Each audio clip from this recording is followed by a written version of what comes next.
It's been a long time since we have made an update video about Bridgerton Season 4. I knew the biggest update most of you want is regarding the release date of Bridgerton Season 4. And that is the main reason why I am making this video today, since I got some updates regarding the release of Bridgerton Season 4. And not just that, we are also going to give you some updates about the story of Bridgerton Season 4, which is something you definitely should know if you want to understand how this season is going to be. Before starting the video, make sure to subscribe to our channel to get continuous updates on Bridgerton. So let's start with the hot topic that you all wanted to know, the release date. In the past video, we have told you the possible release date of Bridgerton Season 4 is August 2026 because the shooting already ended in June 2025. The main reason for this delay is the long post-production work that Bridgerton requires. If we look at the earlier season, Season 3 finished shooting in March 2023, but it only came out in May 2024, which means the post-production took nearly 14 months. So, following this same schedule, Season 4 will also take at least 12 to 14 months to be ready. With shooting officially wrapped in June 2025, we believed August 2026 was the most likely release time. But don't get sad that the release date is going to be August 2026, because now there is a possibility the release might be much earlier, around January 2026 or February 2026. This is because of an update related to the tie-in novel, An Offer from a Gentleman. The book tie-in for Season 4 is scheduled to be released in January 2026, and every tie-in from previous seasons was released the same month the season premiered. For example, Season 1 had its tie-in book out on December 1st, 2020, and the premiere came out on December 25th, 2020, which was just 25 days later. For Season 2, the tie-in was released on March 15th, 2022, and the premiere came out on March 25th, 2022, which was just 10 days later. For Season 3, the tie-in was released on May 7th, 2024, and the season premiered on May 16th, 2024, which was only 9 days later. If they follow the same pattern, Season 4, which has its tie-in edition releasing on January 13th, 2026 could mean the show will come out in January or February 2026. Also, since the first look for Bridgerton Season 4 was already announced in February 2025, it is still a high probability that it could get released in January or February 2026. But speaking in reality, with Season 4 filming completed only in June 2025, the post-production could take more time. Usually completing it in 6 months is going to be a big task.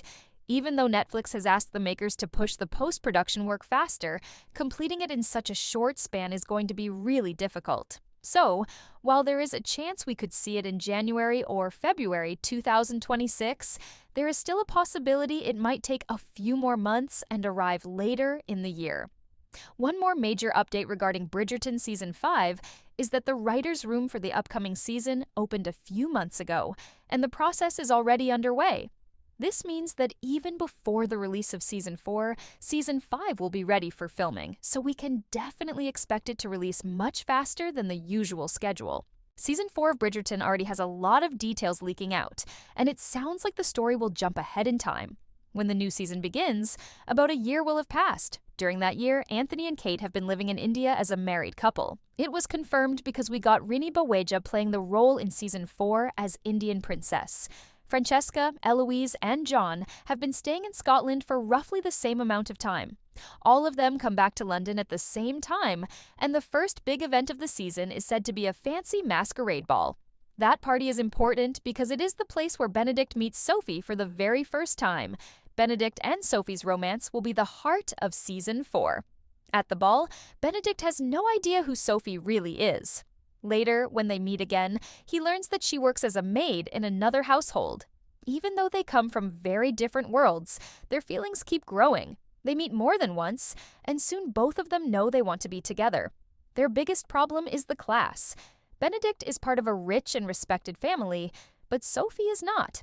Sophie's aunt, Araminta Gunn, will also try hard to stop the relationship.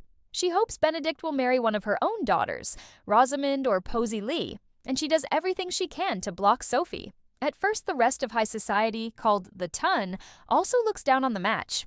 Violet, Benedict's mother, becomes the person who changes everything. She sees how deeply her son cares for Sophie and starts to dig into Sophie's background. Violet discovers that Sophie is actually the secret child of an earl, which means she does have noble blood. Once Violet shares this truth, the Tun finally accepts Sophie. In the original books, Benedict and Sophie end up together, but don't have a big wedding. The Netflix version is expected to go further and show them getting married, which would give us a happy ending. Now let's talk about Eloise and what might happen with her story in Season 4. The next season after Season 4 will center on Francesca, not Eloise, so Season 4 will only set up what comes later. In the books, Eloise falls for Sir Philip after Marina Thompson dies. They write letters and slowly fall in love. But the show has changed many details in the past already from the books. In the series, Marina is a cousin of the Featheringtons instead of the Bridgertons, and we have not seen either Marina or Sir Philip since Season 2. The actors for those roles are not listed for Season 4 either. So, if the show is planning to start Eloise's story with Philip, they will need to build that connection soon in this season. But there is another possibility that since Benedict is marrying Sophie, who comes from a lower class, it might be possible that Eloise will also fall in love with someone from a similar background. This is where Theo comes in, the printer's assistant who helped her during her hunt for Lady Whistledown in Season 2. Theo and Eloise shared a strong connection back then. They both cared about fairness and social change, but they split up because he is from a lower class. Many still believe they belong together, so it's possible the writers could bring Theo back. Still, the larger chance is that Eloise will stay close to her book storyline and eventually meet Sir Philip, especially since the creators received some negative reactions when they changed Francesca's love interest from Michael to Michaela. Speaking of Francesca, her journey will also move forward in Season 4. She is married to John Sterling right now, but leaks suggest that John may die either this season or the next. This would open the door for Francesca to grow closer to Michaela, the new character who replaces Michael from the books. Penelope's life after marriage will also stay in focus. She and Colin are newlyweds, and unlike other couples from past seasons who disappeared after their weddings, these two are expected to have plenty of screen time as they start a family and settle into the Bridgerton household. Netflix has already renewed Bridgerton for Seasons 5 and 6, so we can relax knowing the show will keep going. By the time those seasons arrive, we should see Eloise and Francesca's full love stories play out. Looking even further ahead, there's a good chance Seasons 7 and 8 will happen too, most likely covering Hyacinth and Gregory once they are old enough for their own romances. Right now, the actors for those roles are only about 18, so by the time those later seasons film, they will be in their mid-20s, which fits perfectly. The bigger question is how Netflix will handle the older siblings, Benedict, Penelope, Eloise, and Colin, since the actors are already in their 40s. We will have to wait to see how the show deals with the timeline.